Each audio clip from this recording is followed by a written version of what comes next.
Il giorno dopo l'esito elettorale a Cividale del Friuli, con la vittoria di Attilio Vuga, sostenuto da Forza Italia, Fratelli d'Italia e Noi Moderati, che torna a sedere nello scranno principale della città ducale dopo il decennio di sindaco dal 2000 al 2010, e la cocente e netta sconfitta della Lega, che supportava la sindaca uscente Bernardi.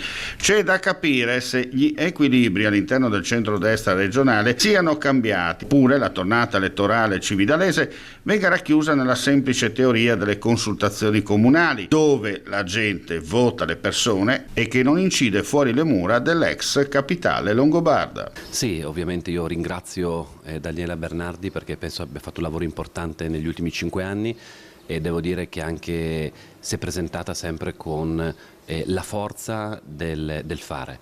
Faccio il bocca al lupo ad Attilio Vuga, facendogli i migliori auguri che possa svolgere al meglio il suo ruolo nell'interesse di Cividale, e quindi rispetto per il voto che i cittadini hanno espresso in questa tornata elettorale. Mi permetta, però qui è venuto anche il presidente della regione Fedriga a spendersi a favore della Bernardi. Beh, questo è successo, è vero, credo che sia una cosa abbastanza normale quando accadono queste situazioni. Il Presidente Fedriga in questo caso non credo sia venuto qui come Presidente della Regione Friuli Venezia Giulia, ma semplicemente come un componente importante della Lega.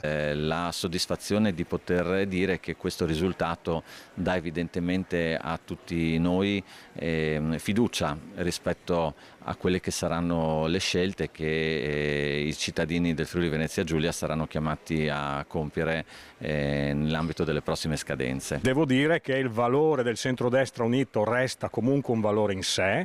È chiaro che noi faremo il nostro lavoro, perché i cittadini hanno dato un'indicazione precisa che adesso andremo anche a valutare più in specifico con i vari flussi elettorali, ma noi rimaniamo sempre aperti al dialogo.